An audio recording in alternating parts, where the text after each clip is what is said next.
இந்த கழுகு வளர வளர இதோட அழகும் வளர்ந்துக்கிட்டே இருக்குமா. ஒரு கட்டத்தில் இது நல்லா வளர்ந்து இதெல்லாம் சாப்பிட முடியாமல் போயிருமா. அப்படி இறைய பல நாள் சாப்பிடாம இருக்கிறனால மெலிஞ்சு இறக்குற நிலைமைக்கு வந்துருமா. ஆனால் கழுகுக்கு நல்லா தெரியும், நம்ம தொடர்ந்து உயிர் வாழணும்னா வாழ்க்கையில் 2 விஷயங்களை கண்டிப்பாக பண்ணணும். ஒன்று, சாப்பிடாமையே பட்டினி கிடந்து சாகணும். இல்லையா தான் வளைஞ்ச அழகை பழையபடி கூர்மையாக மாற்றணும்.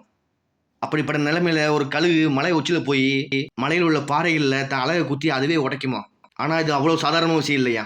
ஏன்னா இதோட அழகு உடஞ்சுன்னா வலி பயங்கரமாக இருக்குமா. அது மட்டும் இல்லாமல் கிட்டத்தட்ட 5 மாதத்துக்கு சாப்பிட முடியாதான். 5 மாதம் கழிச்சு பழைய நிலைமைக்கு வந்துருமா. அதுக்கு பின்னாடி பழையபடி வேட்டையாடி சாப்பிட்டு கிட்டத்தட்ட 70 ஆண்டு வரைக்கும் உயிர் வாழ முடியுமா. இந்தியாவில் பார்சி இன மக்களும் ஒரு இன மக்கள் இருக்காங்க.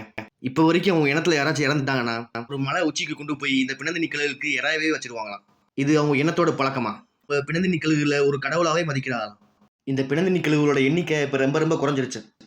அதுக்கு முக்கிய காரணம் டைக்ளோ பிளாக் அப்படிங்கிற ஒரு வலி நிவாரணி மருந்து தான். இது வீட்டில் வளர்க்குற ஆடு மாடு போன்ற கால்நடைக்கு